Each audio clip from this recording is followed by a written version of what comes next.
Witch in Charm's Way, a cozy mystery audiobook, written and narrated by R.K. Dreaming. Part 29.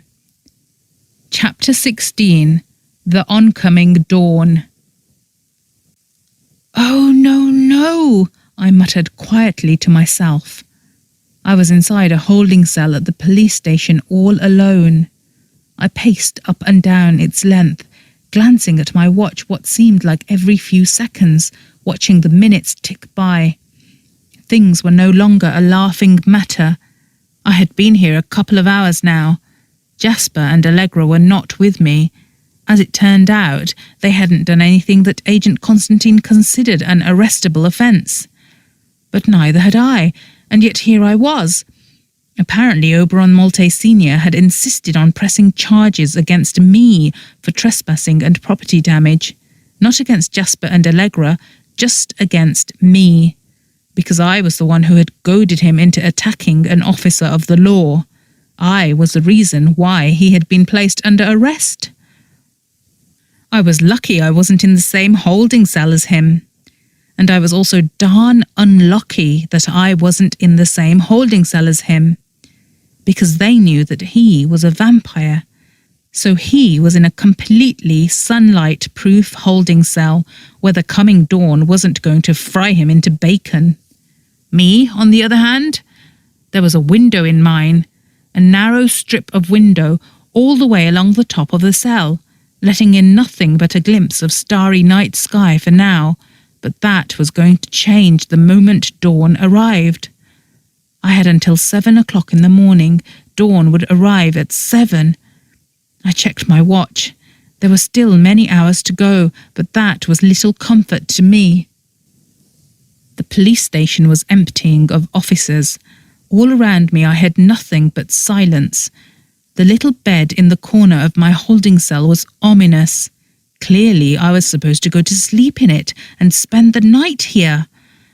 Agent Constantine had as good as told me that. Oberon Sr. was a big fish in this town, and Agent Constantine couldn't just let me go. He didn't have the power to do it. If Chief Rain had still been chief, I would have begged Agent Constantine to call him and prayed that Gulliver Rain would take pity on me. Chief Hardwick would have no such pity. In fact, I was glad it was the middle of the night and he was safely at home, tucked in his bed. Hawk Hardwick's arrival in the morning would only make matters worse. But the sun would arrive before he did, so that was one less thing I had to worry about. I had begged Agent Constantine to let me go home and that I would face the charges tomorrow. It was only trespassing after all, but he had refused. The thing was that Agent Constantine didn't know that come the morning I would be fried to a crisp. Or something like that. I didn't want to find out. So I paced the cell in a panic. The only good thing was that whatever drug had been in my system was gone now. Darn that Lorcan Hardwick for spiking my drink. I wanted to throttle him. Lorcan had probably thought it was going to be a harmless little prank, make one of the Westbrim girls into a raving loony for a night, make her feel sick enough to want to go home. I threw back my head and groaned loudly. I wanted to scream, but I didn't think that was going to help my cause. It would make Agent Constantine think that I was even madder than I actually was, and what I most needed was for him to listen to me. For him to think that I was reasonable and logical and that he could let me out and that I wouldn't leave town. Why couldn't he have let me face my charges on a new day, or preferably a new night? Because I didn't want to face any day at all. I let out a groan and sat down with a thump on my sorry excuse for a bed in the corner of my holding cell and buried my head in my hands. What the heck had I been thinking? Why did I not think that this could happen to me? Why had I been so reckless? It wasn't an excuse that I hadn't been in control of myself, because it was me that had put myself in a position where I hadn't been in control of myself.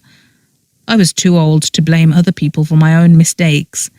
It was me who had decided to chase after clues when what I should have been doing was finding a cure to my own malady.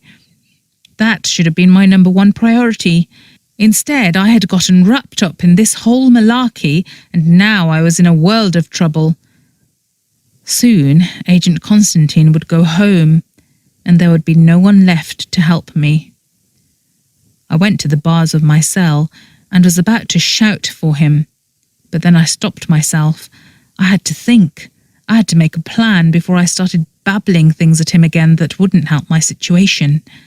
What was I going to say? The only way to stop the dawn from getting me was to admit to him what I was, what had happened to me. But that option was just as bad as being trapped in here. There wasn't a single vampire witch on this planet. Or not any that were known of, because if there had been any that were known, the entire global conclaves of magic would have hunted them to the ends of the earth to stop their evil. How was I going to explain that I thought my vampirism was being held at bay by my magic somehow? My vampirism. I shuddered. There, I had said it. I had finally admitted it to myself. No one would believe my story. Throughout history, there were accounts of witches and wizards that had been turned into vampires. They'd had magic too, and more magic than me, and their magic hadn't stopped the vampire virus from turning them into full vampires. I had been sick for a week after my attack, but as far as I could tell, I wasn't a full vampire yet. My transformation had not been completed, but that would mean nothing to them. They would classify me as a vampire witch, and that would be the end of the matter. And so I couldn't confess this to Agent Constantine, because he was such a stickler for the law. He would tell Chief Hardwick, nephew of Granny's mortal enemy, and I would be done for. Well done, Esme, for getting yourself into such a palaver. The truth was that even if Chief Rain had still been in post, the situation would have been as bad for me. The Rains were an ancient and highly respected witching family. Chief Gulliver Rain's own aunt, Amira Rain, was the guardian of Magic Wild Sanctuary. She was one of the most famous witches in the world. She had fought off the greatest threats in the magical world in recent decades and survived to tell the tale. Chief Rain might be a friend of the Westbrim family, but his first duty was to his oath to safeguard against evil. If he heard about me, he would do what he had to do. He'd report me to the Conclave of Magic, and they'd come to take me away. But at least he would have kept things quiet for Granny's sake and my mum's sake, so that they didn't have to suffer the shame. Hawk Hardwick would do no such thing. He would flaunt me as an example.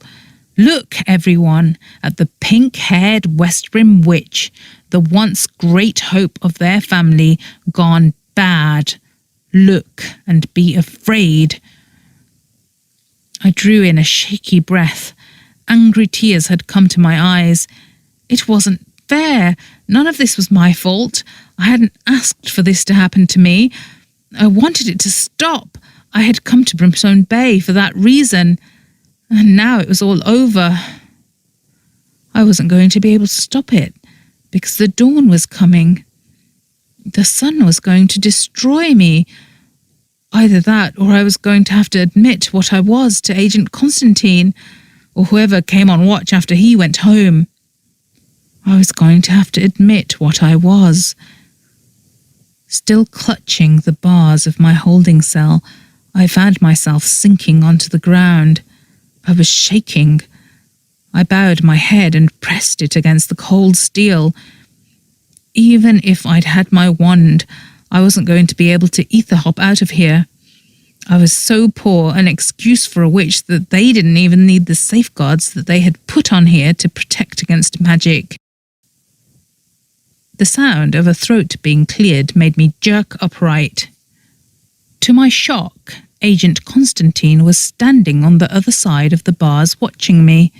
He had a strange expression on his face. I blushed bright red, Mortified at having been caught wallowing in my misery, I stood up hastily and was glad that the tears had not fallen from my eyes. "What do you want?" I asked in a small and resentful voice. I wish I had sounded strong and defiant, but unfortunately I had not, and it was too late to take it back. He unlocked the door of my prison cell. "You're free to go," he said. "Hi, you've reached the end. Comment the code words, 'I knew the cat did it,' to confuse everyone who hasn't reached this part of the story yet. And thank you for playing along."